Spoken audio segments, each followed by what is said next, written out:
नमस्कार, मैं हूं संजय राजन। आप देख रहे हैं आपका अपना खास कार्यक्रम मुद्दे की बात राजन के साथ। एपेक्स न्यूज इंडिया के इस खास कार्यक्रम में आपका स्वागत है। आभार व्यक्त करता हूं आपका जो सहयोग और समर्थन आपके इस कार्यक्रम को मिल रहा है।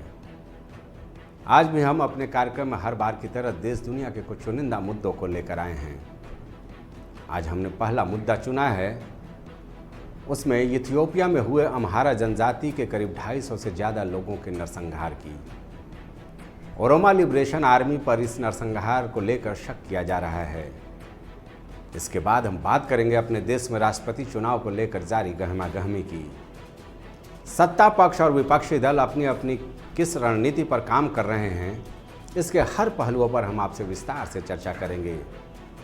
उसके बाद हम बात करेंगे योगी सरकार के एक बेहतर और नए पहल की। अब जिलों में सुशासन सूचकांक तैयार करवाने की तैयारी योगी सरकार करने जा रही है। अगर ये व्यवस्था लागू होती है तो उत्तर प्रदेश जम्मू कश्मीर के बाद देश का दूसरा राज्य बन जाएगा जहां विकास का पैमाना तय करने के लिए सुशासन सूचकांक यानी गुड गवर्नेंस इंडेक्स तैयार किया जाएगा। तो आइए शुरू करते हैं अपना खास कार्यक्रम मुद्दे की बात राजन के साथ।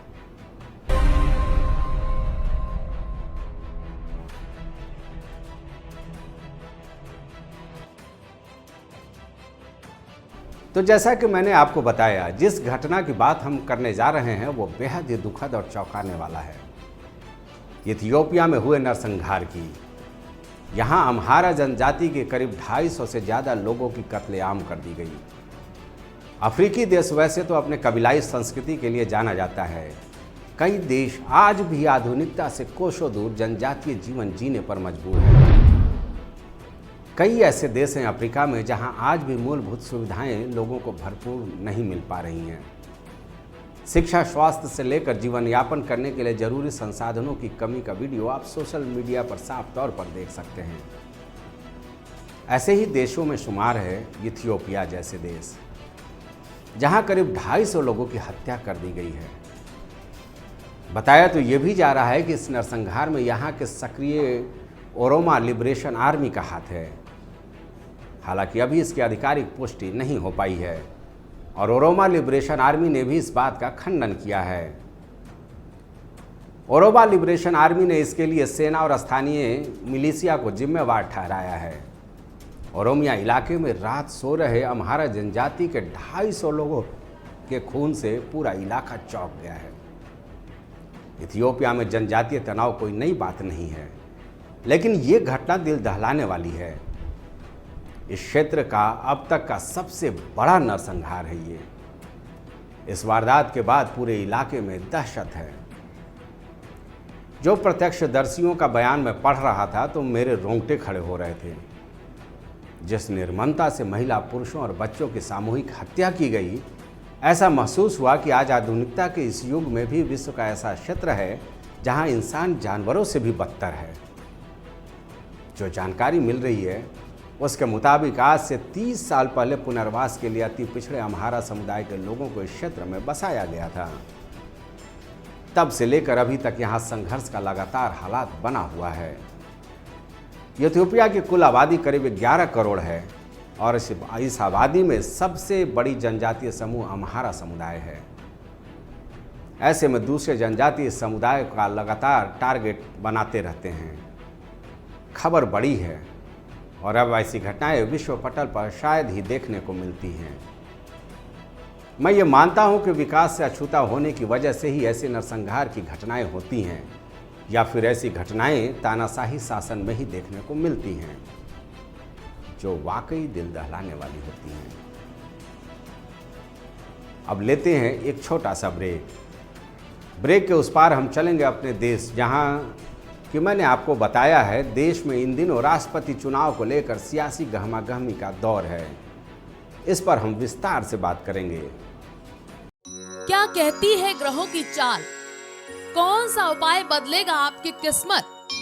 आज क्या करें क्या ना करें, आपकी हर समस्या का हमारे पास समाधान।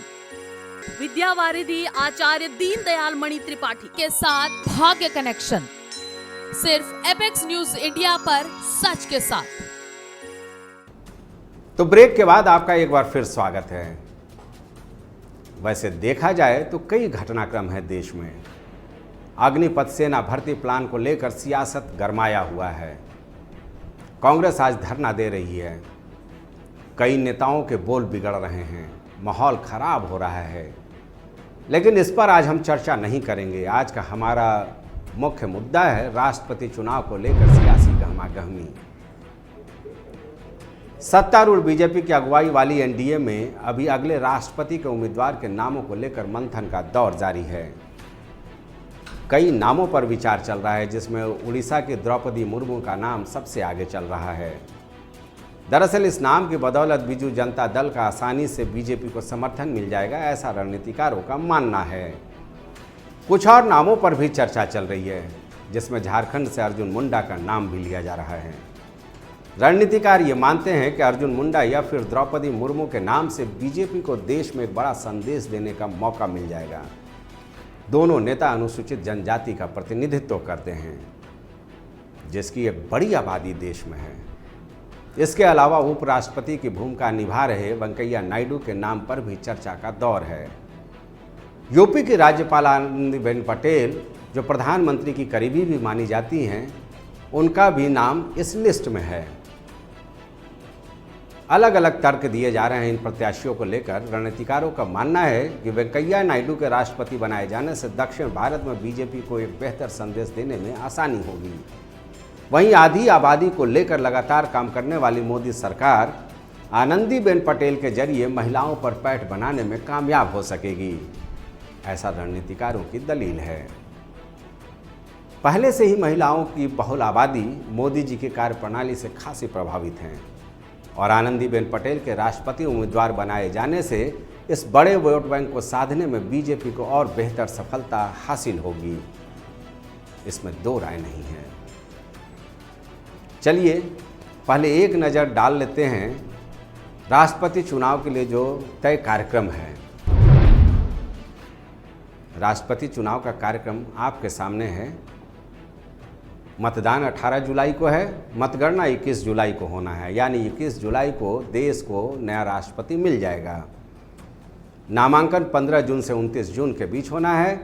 नामांकन पत्रों की जांच की कार्रवाई जो है वो 30 जून तक पूरी कर ली जाएगी। नाम वापसी के लिए 2 जुलाई तक का समय निर्धारित है। इस कार्यक्रम के बाद अब जरा चलें विपक्षी दलों की रणनीति की बात कर ली जाए कि आखिर क्या विपक्षी दल इस चुनाव को लेकर जोड़ तोड़ करने में जुटा है। तो जाहिर सी बात है, राष्ट्रपति चुनाव को लेकर लगातार विपक्षी एकता धाराशायी होती नजर आने लगी है। अभी तक जो दिख रहा है मुहिम, सबसे पहले पश्चिम बंगाल की मुख्यमंत्री ममता बनर्जी के मुहिम की बात की जाए। 22 छोटे बड़े दलों की लिस्ट ममता बनर्जी ने तैयार की। 15 जून को दिल्ली में एक बैठक भी बुला ली। इस बैठक में 22 से इतर केवल 17 सियासी दल पहुंचे। उम्मीदवारों के नाम पर एनसीपी सुप्रीमो शरद पवार ने पहले ही चुनाव लड़ने से हाथ खड़ा कर दिया और अब एक और बैठक मंगलवार यानी 21 जून को दिल्ली में होने जा रही है। जो सूचना है, शरद पवार की अध्यक्षता में ये बैठक होगी, जिसकी घोषणा ममता बनर्जी ने अपने 15 जून की बैठक में ही कर दी थी। इस बैठक में ममता के प्रतिनिधि के रूप में टीएमसी महासचिव अभिषेक बनर्जी शामिल होंगे। ममता को मुहिम को तब बड़ा झटका लगा जब आम आदमी पार्टी, तेलंगाना राष्ट्र समिति, शिरोमणि अकाली दल और बीजू जनता दल 15 जून की बैठक में नहीं पहुंचे। एक के बाद एक झटका इस मुहिम को अभी तक मिलता जा रहा है। शरद पवार के बाद जो दूसरा नाम आया फारूक अब्दुल्ला का, राष्ट्रपति पद के उम्मीदवार के रूप में फारूक अब्दुल्ला ने भी इनकार कर दिया कि वो राष्ट्रपति का चुनाव लड़ेंगे। यानी कुल मिलाकर विपक्षी दलों को अभी तक कोई ऐसा सर्वमान्य नाम नहीं मिल पा रहा है जो सत्तारूढ़ दल के उम्मीदवारों को कायदे से टक्कर दे सके। दरअसल बीजेपी के रणनीतिकार फिलहाल विपक्षी एकता के 21 जून की बैठक को लेकर उम्मीदवार घोषित करने में वेट एंड वॉच की नीति पर काम कर रहे हैं। दिलचस्प है राष्ट्रपति का चुनाव। विपक्षी एकता के नाम पर कांग्रेस को लेकर कहीं कोई चर्चा नहीं हो रही है, न ही कहीं कोई खबर आ रही है कि आखिर इतने महत्वपूर्ण चुनाव को लेकर कांग्रेस कहां गायब है, क्या उसकी रणनीति है। ममता की मुहिम भी हिचकोले खा रही है। हालांकि इन सब के बीच बीजेपी को थोड़ी परेशानी क्रॉस वोटिंग को लेकर जरूर है। इसको लेकर के बीजेपी के अंदर भी मंथन चल रहा है, रणनीतियां बन रही हैं। लेकिन अमूमन ऐसा कभी नहीं हुआ जब सत्तारूढ़ प्रत्याशी से इतर कोई विपक्षी दल का प्रत्याशी राष्ट्रपति चुनाव में जीत हासिल किया हो।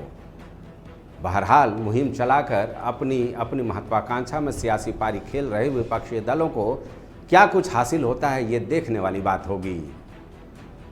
अभी तो विरोधी खेमे में गोपाल कृष्ण गांधी को राष्ट्रपति पद के लिए उम्मीदवार के रूप में माना जा रहा है। अटकलें लगाई जा रही हैं, जो महात्मा गांधी के पोते हैं।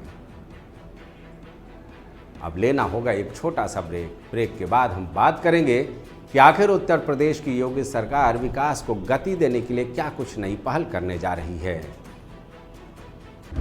दुनिया अपराध की कत्ल, अपहरण, चोरी, डकैती या हो फिरौती, बलात्कार जैसी कलंकित वारदात, हर अपराध के तह तक जाएंगे, करेंगे अपराधियों के हर जुर्म का हिसाब। अपराध से जुड़ी हर खबर जरायम, सिर्फ एपेक्स न्यूज इंडिया पर सच के साथ।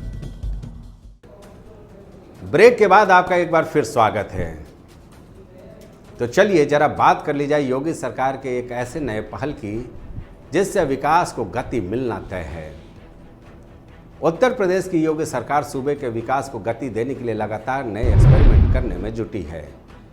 इसी कड़ी में जो जानकारी मिल रही है, अब जिलों के लिए गुड गवर्नेंस इंडेक्स तैयार करने की तैयारी कर रही है योगी सरकार। आप सोच रहे होंगे आखिर ये क्या है गुड गवर्नेंस इंडेक्स। तो आपको बता दूं कि दरअसल इसके अंतर्गत अब तैयारी इस बात की है कि जिलेवार अलग अलग विकास क्षेत्रों में क्या कुछ हुआ है और क्या कुछ हो रहा है, या फिर विकास को गति देने के लिए क्या कुछ करने की आवश्यकता है, इन सब का एक समग्र आकलन इस इंडेक्स का हिस्सा होगा। विकास के जिस सेक्टर में कोई जिला पिछड़ रहा है या फिर वहां स्थिति नाजुक है, उसे सुधारने में ये इंडेक्स काफ़ी मददगार साबित होने वाला है। अगर ये व्यवस्था यूपी में लागू की जाती है तो ये देश का दूसरा ऐसा राज्य होगा जहां जिलेवार गुड गवर्नेंस इंडेक्स तैयार किया जाएगा। दरअसल इसके पहले जम्मू कश्मीर के 20 जिलों में गुड गवर्नेंस इंडेक्स यानी सुशासन सूचकांक तैयार किया जाता रहा है। आपको बता दें कि सूबे में योगी सरकार के काबिज होने के बाद से ही जिलेवार जीडीपी तैयार करने की एक बेहतर पहल की गई है, जिसके आधार पर बेहतर काम करने वाले जिलों की सूची समय समय पर शासन स्तर पर जारी भी की जाती है। सुशासन सूचकांक का फायदा राज्य सरकार केंद्र से मिलने वाले विभिन्न योजनाओं के लिए भी मिलने वाली सहयोग राशि में आसानी से कर पाएंगी, क्योंकि केंद्र सरकार ने इसके लिए अलग से भारतीय लोक प्रशासन की क्षेत्रीय शाखा को इसकी जिम्मेवारी सौंपी है। इसके लिए केंद्र सरकार जल्द ही एक मानक तैयार करेगी, फिर राज्य सरकारों को उस मानक के मुताबिक डाटा तैयार करने होंगे। जो जानकारी मिल रही है उसके मुताबिक अभी भी मोटी मोटी जो बातें निकल कर आ रही हैं उसमें कृषि, पर्यावरण, सामाजिक कल्याण, मानव संसाधन, न्याय और जन सुरक्षा जैसे करीब 1 दर्जन विभागों को शामिल किए जाने की कवायद चल रही है। पिछले साल सुशासन सूचकांक जो केंद्र सरकार ने जारी की थी, उसमें उत्तर प्रदेश कई मानों में दूसरे राज्यों से अलग है। एक नज़र डालिए इस पर। 10 सेक्टर के 58 संकेतकों के आधार पर सूचकांक तैयार किया गया था 2020-21 में केंद्र सरकार की ओर से। वाणिज्य उद्योग के मामले में अपने समूह में यूपी नंबर 1 है, एक बड़ी उपलब्धि है। 8 राज्यों के समूह में उत्तर प्रदेश को पहला स्थान मिला है। मानव संसाधन के मामले में यूपी उड़ीसा के बाद दूसरे नंबर पर है। मानव संसाधन को लेकर ही एक आंकड़ा यह भी आया है कि चिकित्सकों की उपलब्धता 29.81 से बढ़कर अब यूपी में 71.11% हुई है। दरअसल जिन राज्यों के समूह की हम बात कर रहे हैं उसमें उड़ीसा है, बिहार है, झारखंड है, राजस्थान है, पश्चिम बंगाल है, छत्तीसगढ़, मध्य प्रदेश और उत्तर प्रदेश शामिल है। ये 8 राज्यों का समूह है। अभी तक जो डाटा केंद्र सरकार की ओर से तैयार किए जाते रहे हैं, अगर राज्य सरकार के स्तर पर भी यही काम किया जाए तो निश्चित तौर पर राज्य सरकार को अपने विकास को वास्तविक हालात का आकलन करने में बड़ी सहूलियत मिलेगी। इस बात से इनकार नहीं किया जा सकता है। योगी सरकार का ये बेहतर पहल है, इसमें कोई दो राय नहीं है। लेकिन सुशासन सूचकांक तैयार करने में अगर पूरी पारदर्शिता बरती जाए तभी इस पहल की सार्थकता होगी, वरना हकीकत से इतर अगर केवल डाटा कागजों पर ही दौड़ेगा तो शायद इस पहल का बहुत ज़्यादा फायदा सूबे को मिलना संभव नहीं हो पाएगा। तो ये था आज का हमारा विशेष कार्यक्रम मुद्दे की बात राजन के साथ। आपको ये कार्यक्रम कैसा लगा हमें बताना न भूलें। आगे फिर मिलूंगा कुछ और खास मुद्दों को लेकर। तब तक के लिए मुझे दीजिए इजाज़त। नमस्कार।